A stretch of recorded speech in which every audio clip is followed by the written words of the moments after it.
বালা দান হয়েছিল, মনে আনন্দ হয়েছিল, মনে করছিলাম যে আল্লাহ দিবা এবার সুন্দর করে দান। সুনামগঞ্জের হাওর অঞ্চলে টানা বৃষ্টিতে দেখা দিয়েছে ভয়াবহ বিপর্যয়। পানির নিচে তলিয়ে গেছে হাজার হাজার হেক্টর বোরো ধানের জমি। স্বপ্ন ভাঙা কৃষকরা এখন দিশেহারা। শান্তিগঞ্জ উপজেলার পাখিমারা হাওরে কোমর সমান পানিতে নেমে কাঁচা ধান কাটছেন কৃষক বেলাল হোসেন। চোখের সামনে ফসল ডুবে যেতে দেখে আর কোনো উপায় না পেয়ে কাঁচা ধানই কাটছেন তিনি।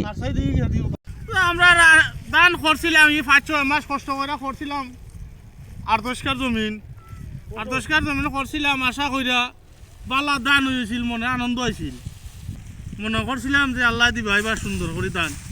এখন দেখা যায় সারা দান তলে গেছে কি পানির তলে, পানির তলে গেছে, যে দানটা বাড়াইছে অর্ধেক বাড়াইছে না।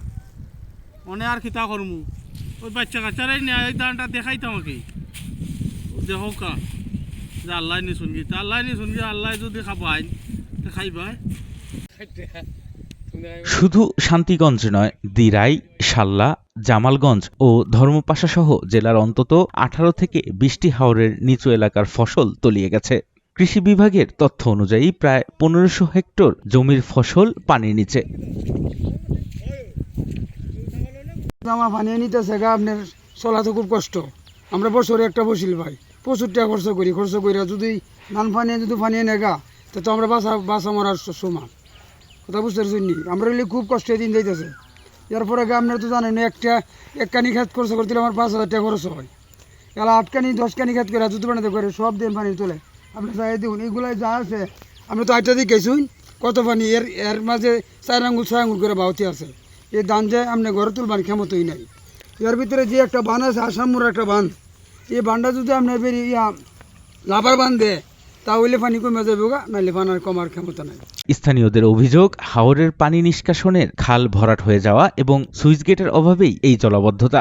অপরিকল্পিত বাঁধ নির্মাণ পরিস্থিতিকে আরও ভয়াবহ করে তুলেছে।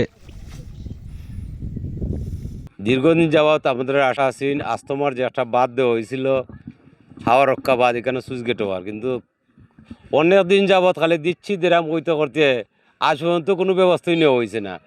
এই বাঁধের কারণে, সুইচ গেট না হওয়ার কারণে যাওয়ার হাওয়ার, শিয়ালমারা হাওয়ার প্রায় 4/3 জমি বর্তমানে তুরদান পানি নিছে। এই পানি যদি এলাকানি থাকে তাহলে এই দেশের মানুষ বাঁচা মরা সমান। জলাবদ্ধতা নিরসনে মাঠ পর্যায়ে কাজ চলছে বলে জানিয়েছে কৃষি বিভাগ। এবছর আমাদের সুনামগঞ্জ জেলায় 2,23,511 হেক্টর জমিতে আমাদের বোরো ধানের আবাদ হয়েছে। তো এই মুহূর্তে আসলে আবহাওয়াটা একটু অন্যরকম মনে হচ্ছে, যে বৃষ্টি হচ্ছে, পাশাপাশি কৃষকের যে এই মুহূর্তে বোরো ধান, বিশেষ করে হাওরের যে নিম্ন এরিয়াগুলোতে আছে, এখানে কিছু জলাবদ্ধতা তৈরি হয়েছে। বিশেষ করে জগন্নাথপুর, সুনামগঞ্জ সদর, এদিকে শান্তিগঞ্জ, জামালগঞ্জ, কিছু কিছু এলাকা আমাদের প্রায় 1189 হেক্টর জমি আক্রান্ত হয়েছে। তবে যদি বৃষ্টি কমে যায় তাহলে হয়তো আরও 2-3 দিন পরে আমরা এটা বুঝতে পারবো যে ক্ষতির পরিমাণ কি পরিমাণ হয়। জেলা প্রশাসনের পক্ষ থেকেও দ্রুত ব্যবস্থা নেওয়ার আশ্বাস দেওয়া হয়েছে। স্থানীয় জনপ্রতিনিধি সহ কৃষকদের অনুরোধ করেছি তারা যেন স্ব উদ্যোগে নিজ বিবেচনায় বাঁধ কেটে না দেয়, কারণ বাঁধ দেয়া এবং কাটার জন্য একটা ডেডিকেটেডলি সরকারি একটা দপ্তর আছে, পানি উন্নয়ন বোর্ড, ওনাদের প্রকৌশলের সিদ্ধান্ত অনুসারে যেন বাঁধ কাটে। এই লক্ষ্যে আমরা উপজেলা অনুযায়ী একটা কমিটিও গঠন করে দিয়েছি। স্থানীয় উপসহকারী প্রকৌশলী, উপজেলা নির্বাহী কর্মকর্তা, কৃষি কর্মকর্তা এবং স্থানীয় সদস্য এবং ইউপি চেয়ারম্যান, ওনারা 5 জন মিলে সিদ্ধান্ত নেবেন যেন বাঁধ কাটা যাবে কি যাবে না।